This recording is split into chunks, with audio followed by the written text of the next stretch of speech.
wabarakatuh.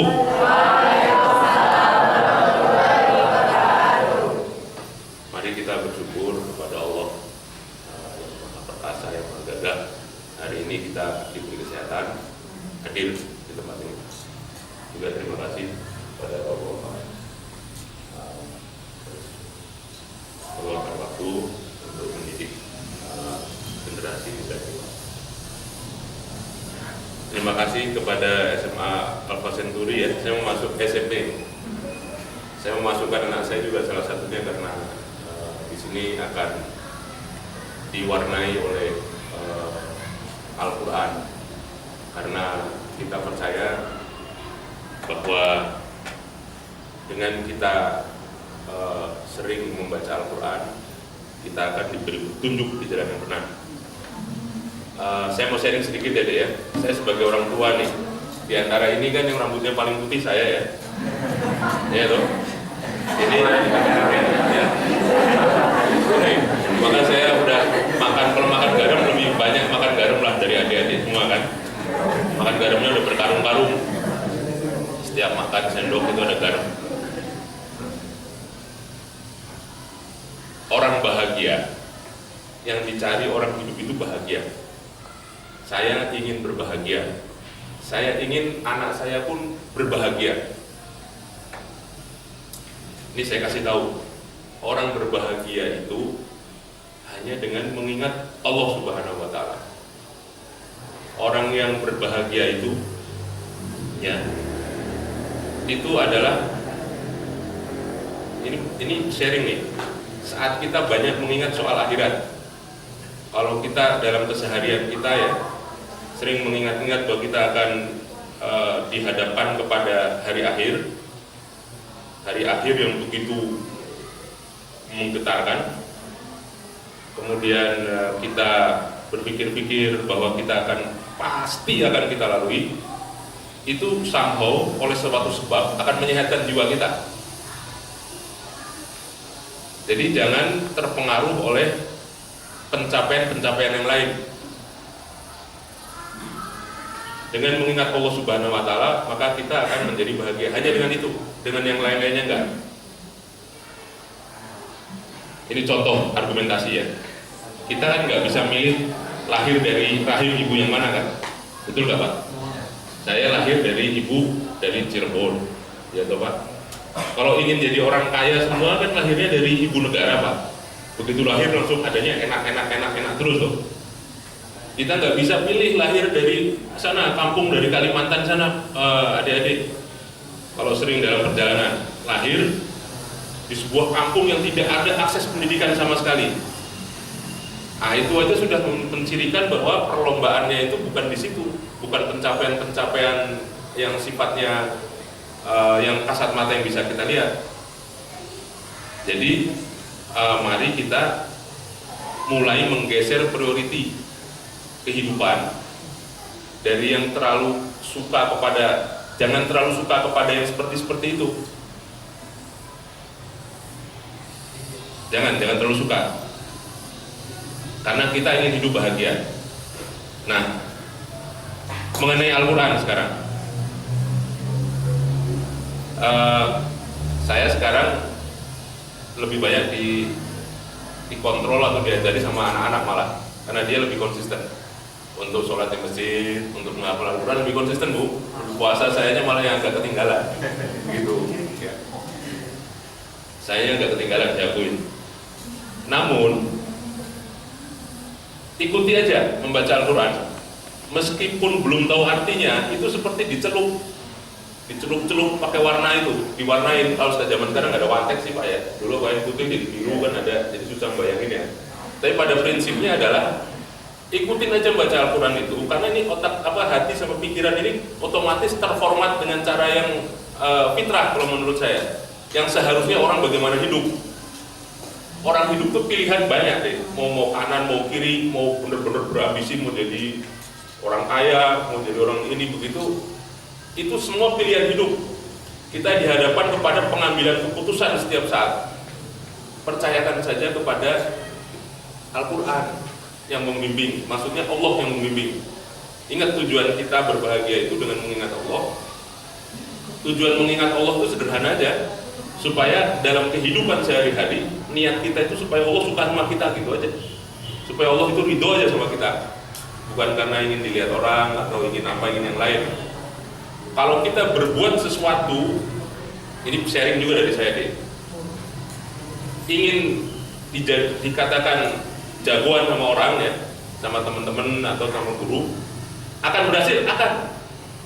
Karena kita akan terpacu untuk seperti itu, akan berprestasi. Tapi yang akan terjadi adalah apabila berhasil arogansi. All ranking 1 jagoan, ya toh. Terus nanti misalnya ngapalin Al-Quran, bisa tidak sampai kepada kebahagiaan yang hakiki, yaitu mencari keridhaan Allah Subhanahu wa Ta'ala. Nah, sekali lagi ikuti saja itu soal Al-Quran, nanti akan sampai kepada hal tersebut deh. Hal yang paling inti dalam hidup, kalau disadari lebih mudah lebih bagus, yaitu mencari kehidupan, mencari supaya Allah itu ridho sama kehidupan kita. Itu aja. Dan sampai sekarang pun saya masih fight untuk itu, untuk berjuang. Karena nanti kalau sudah berjalan ya, pengambilan keputusan setiap hari, salah satu yang melenakan kita itu prestasi. Salah satunya kita sibuk berprestasi dalam pekerjaan, sibuk mencapai karir dan seterusnya. Ketika itu semua sudah tercapai, apabila tidak dilandasi oleh itu mencari keridhaan Allah, yang jadinya erogan. Kalau tidak berhasil, frustasi. Percaya sama saya, frustasi. Kalau bahasa sininya, kalau bahasa Jawanya kemerokok. Kemerokok itu seperti apa namanya, daun kering dibakar, itu protok gitu loh. Orang udah lebih berhasil misalnya nih, nanti wah saya udah kerja begini ini ada orang kok tiba-tiba set, masih ini kok udah kaya duluan gitu. Panas itu nanti sininya gitu, iya tuh panas itu. Terus kalau kita misalnya lebih berhasil dari orang, memandang orang lebih rendah, itu sudah begitu gayanya. Udah apa namanya, fitrah, bukan fitrah, jiwa manusia itu bisa diselesaikan atau itu harus dilatih dari sekarang, mumpung masih muda, golden age, agar hal-hal seperti itu bisa dilatih dari sekarang. Tidak ada yang perlu, yang penting Allah suka aja sama kita. Udah, kalau Allah suka sama kita ya, itu akan sampai kepada kebahagiaan sejati. Ingat-ingat ya, versi Al-Quran orang bahagia. Nanti cek di Al-Quran, mungkin Bapak bisa kasih saya bantu Pak. Menjadi seorang waliullah, orang yang disayang oleh Allah. Orang yang disayang oleh Allah versi Al-Quran adalah tidak ada lagi ketakutan dan duka cita. Al-Qurannya Bapak, wala maupun ala ini wala yahzanun.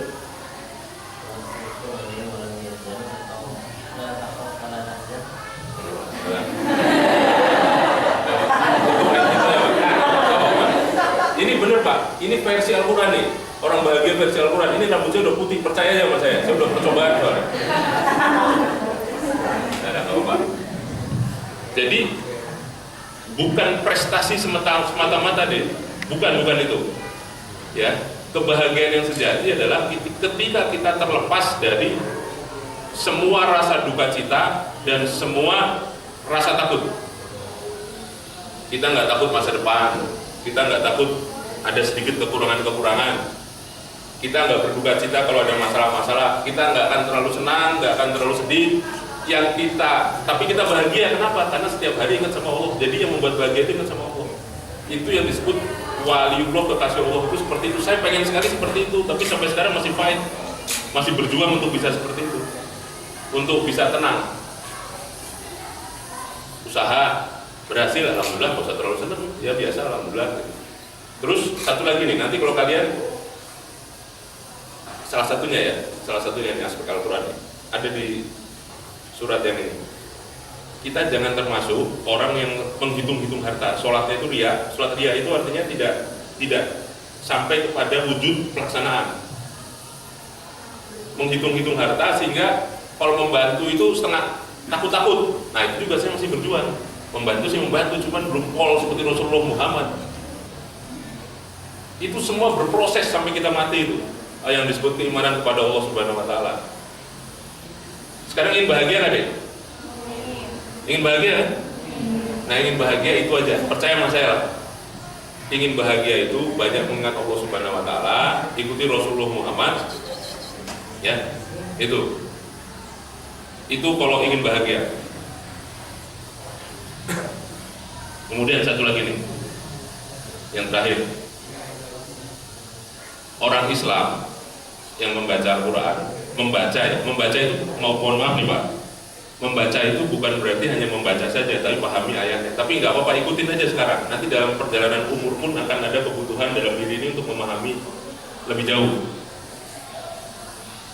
Itu tidak mungkin berpikiran sempit orang yang baca Al-Quran. Orang Islam itu tidak mungkin berpikiran sempit. Bagaimana bisa berpikiran sempit? Orang di juz 30 disebutin kan? Di surat apa misalnya? Karena saya juga baru ngapalin sedikit-sedikit ke bawah Masawi aja. Ya. Misalnya gini nih, di surat An-Nazi'at apa gitu gitu?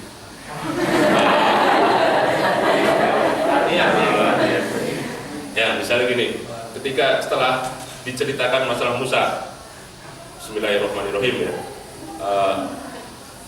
Hal ataka hadithu Musa idnadahu rabbuhu bil wadil muqaddas tuwa idhab illa fir'auna innahu tagha. Ya, ketika diterusin terus ayat itu adalah menceritakan masalah Musa ya. Terus inna fi dzalika la ibratan liman yakhsha. Sesungguhnya hal-hal seperti itu adalah pelajaran bagi orang yang berpikir.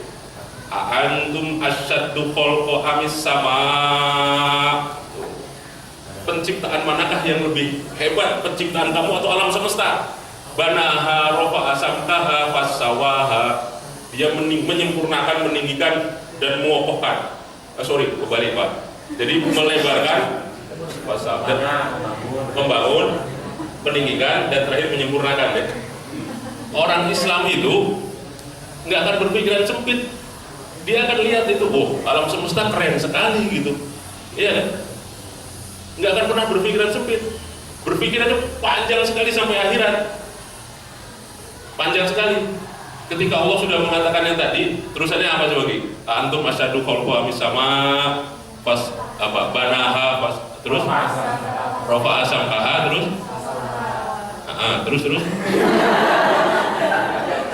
wa wasallailaha wa arrojan duhaha kan, terus wal ardo badadzalika dahaha.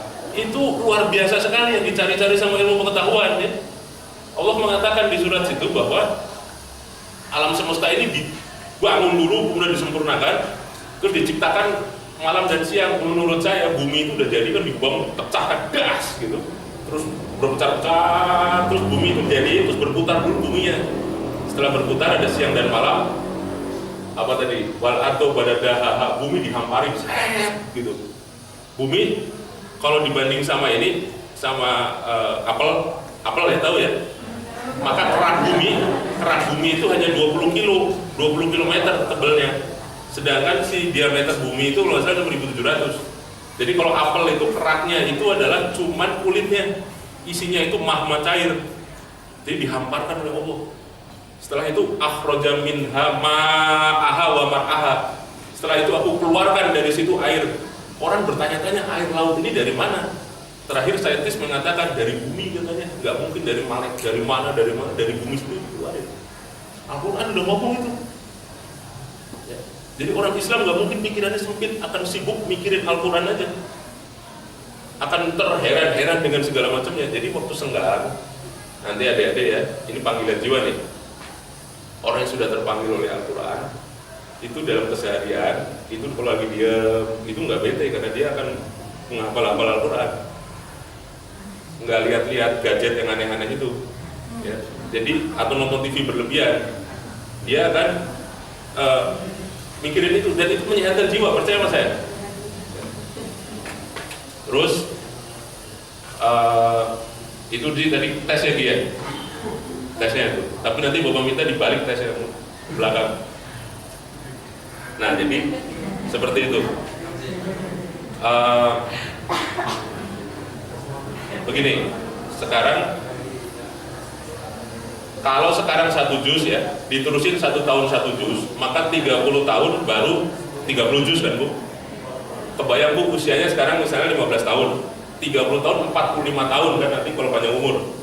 Selama 45 tahun akan tercelup terus sama Al-Quran, itu insya Allah akan mencapai pribadi yang bahagia.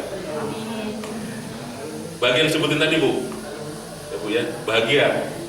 Kalau sekarang sudah merintis kebahagiaan, maka insya Allah akan tercapai bahagia. Dia kalau kalau misalnya mendapatkan musibah, dia akan percaya bahwa ini dari Allah Subhanahu wa Ta'ala. Kalau mendapatkan kenikmatan dari Allah Subhanahu wa Ta'ala, dia akan menjadi orang yang tidak gentar lagi menghadapi kehidupan. Iya, saya kasih tahu lagi deh. Ini jadi panjang sekali, nggak apa ya. Orang yang sudah ngapal Quran, ya, tidak harus monopoli pesantren loh. Jangan salah. Yang bahagia itu bukan hanya bapak-bapak ini, kita juga berhak berbahagia. Ya. Kita berhak berbahagia. Iya. Orang yang selalu berpikir itu mencelupkan diri pada Al-Quran sehingga pengen mencontoh Rasulullah Muhammad, itu sifat tawakalnya akan tinggi. Kalau sifat tawakalnya tinggi, tawakal tahu toh? Menyerahkan diri kepada Allah Subhanahu wa Ta'ala, berusaha untuk menyerahkan diri kepada Allah, maka kapasitasnya akan besar. Dia tidak akan mudah stres.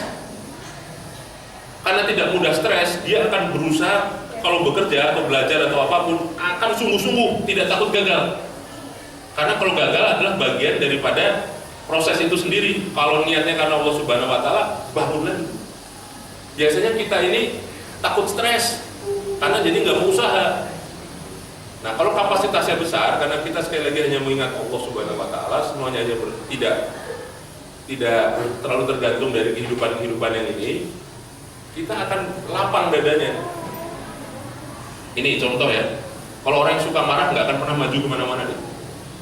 Mohon maaf sekali, mohon maaf. Misalnya ada orang yang suka marah, mohon maaf ya. Dia akan berhasil nggak? Nggak akan. Orang pertama takut sama dia. Kedua nggak bisa berbuat apa-apa Pak, karena manahnya nggak lebar hatinya.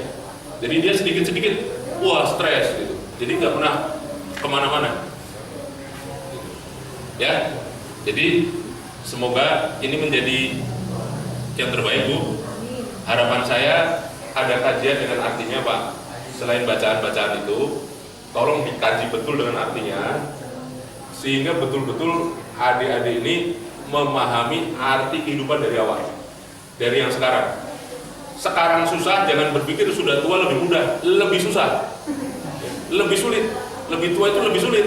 Ini pikiran hatinya itu udah tercemar sama yang lain-lain. Tapi kalau dari yang ini Pak, dari kecil-kecil dikenalkan sama akidah, itu sama Allah, udahlah jangan susah-susah, bahasanya supaya Allah saya suka aja sama saya lah. Ridho itu suka. Kalau itu sudah tertanam dari sini, rianya kurang, pengen di ininya kurang Pak, berhasil Pak. Yang saya sebut berhasil Pak, berbahagia, udah. Kalau nanti yang satu jadi ini, yang satu jadi ini, itu sudah takdir dari Allah Subhanahu wa Ta'ala. Nah, itu juga termasuk salah satu keimanan. Yang satu misalnya ini, yang satu ini, yang satu, nah itu udah, itu Pak. Innasya apa ini? Walaili idza yaksha wan nahari idza apa misalnya? Tajala terus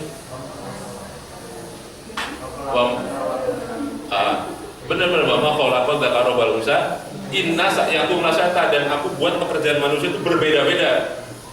Jadi memang berbeda. Nanti kalau yang saya tes inna sa'yakum lasyata sebelumnya apa baru tahu ya. Susah. Bukan yang setelahnya. Ya kira-kira begitu ya. Terima kasih. Jadi mohon maaf kalau terlalu berlebihan Pak. Tapi itulah harapan kami sebagai orang tua, agar saya, kalian dan semua ini berbahagia. Itu saja. Semoga Allah ridho sama kita. Assalamualaikum warahmatullahi wabarakatuh.